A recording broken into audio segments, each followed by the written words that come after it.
تیسری جلد 1688 کے بعد سے 1815 کی واٹر لو کی جنگ تک کے انقلابی دور کا احاطہ کرتی ہے، جب آزادی، جمہوریت اور سامراج نے ایک نیا موڑ لیا۔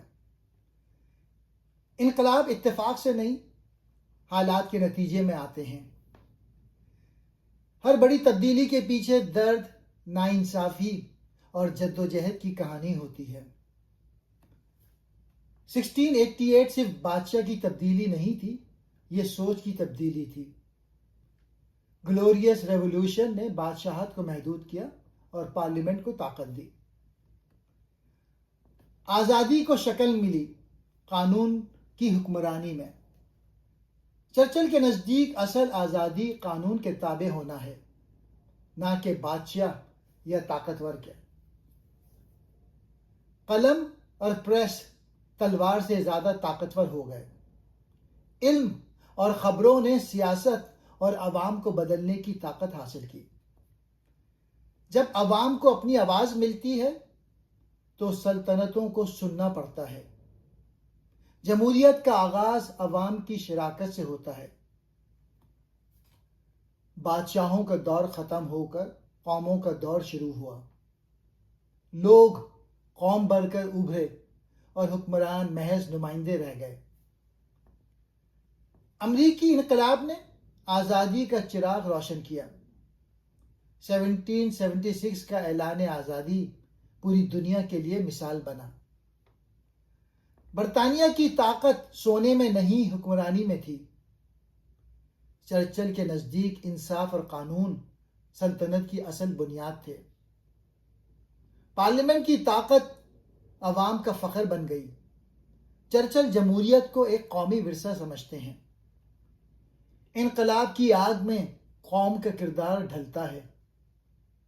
مشکل وقت قوموں کو بناتا ہے یا بکھیر دیتا ہے، فیصلہ قربانی پہ ہوتا ہے۔ دا ایج آف ریولوشن یعنی انقلابی دور کیا تھا؟ یہ وہ دور تھا جب دنیا میں بغاوتیں، جنگیں اور نئی سوچ جنم لے رہی تھی، اور انگریزی قوم اس سب کے بیچ میں کھڑی تھی۔ برطانیہ کا سیاسی ارتقاء۔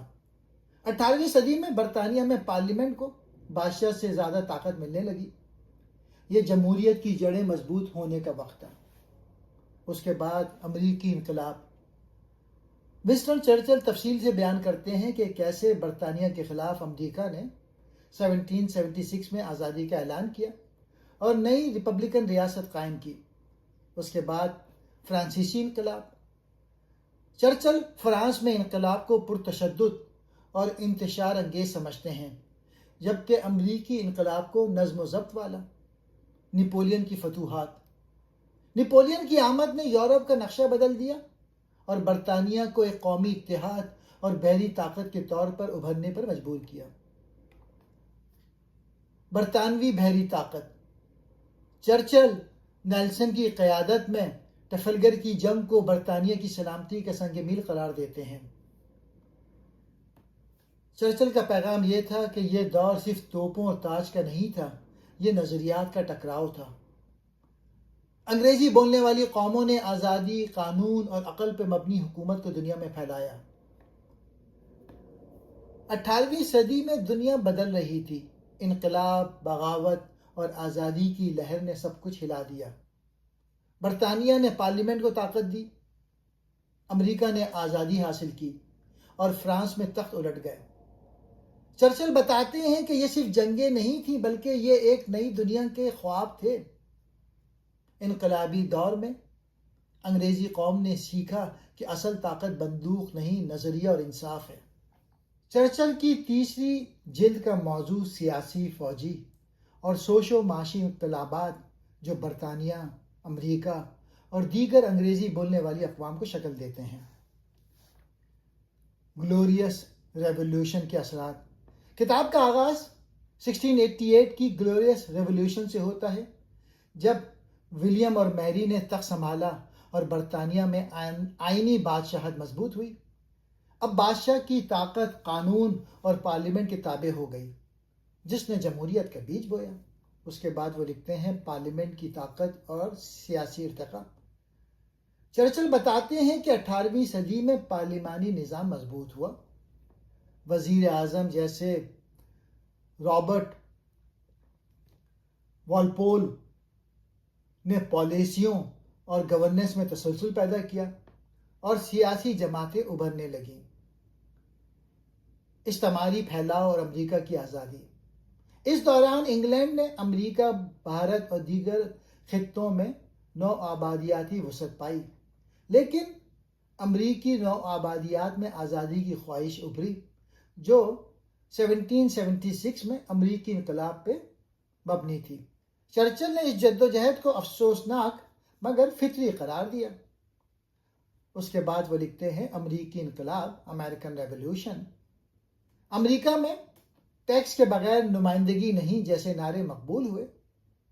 جارج واشنگٹن کی قیادت میں امریکہ نے برطانیہ کو شکست دی. چرچل نے امریکی قوم کے قیام کو انگلش اصولوں کی فتح کہا، نہ کہ شکست. اس کے بعد وہ فرانسیسی انقلاب اور یورپی جنگوں کا ذکر کرتے ہیں. 1789 میں فرانسیسی انقلاب آیا جو یورپ میں ایک بھوچال تھا. چرچل نے اس انقلاب کو خون ریز اور نظریاتی انتہا پسندی سے بھرپور قرار دیا جو بالآخر نپولین کے ظہور پہ منتج ہوا. نپولین کی جنگیں اور برطانوی مزاحمت. برطانیہ نے نپولین کے خلاف بھرپور مزاحمت کی. ڈیوک آف ویلنگٹن اور نیلسن جیسے فوجی ہیروز نے فرانسیسی فتوحات کو روکا. واٹرلو 1850 کی فتح کے بعد برطانیہ ایک یورپی سپر پاور بن گیا. تیسری جلد بتاتی ہے کہ کس طرح انقلابی، سیاسی، فکری اور جنگ نے آزادی، پارلیمانی نظام اور قومی خود مختاری کو فروغ دیا. چرچل انگریزی بولنے والی اقوام کو جمہوریت اور قانون کی حکمرانی کے نمائندہ سمجھتے ہیں. جلد سوم کی کہانی اس بات کی ہے کہ کس طرح انگلینڈ سے نکل کر یہ اقدار امریکہ اور دیگر اقوام تک پہنچے. یہ دور جمہوریت، جدید قوموں اور عالمی طاقت کے قیام کا دور تھا جس نے جدید دنیا کی بنیاد رکھی.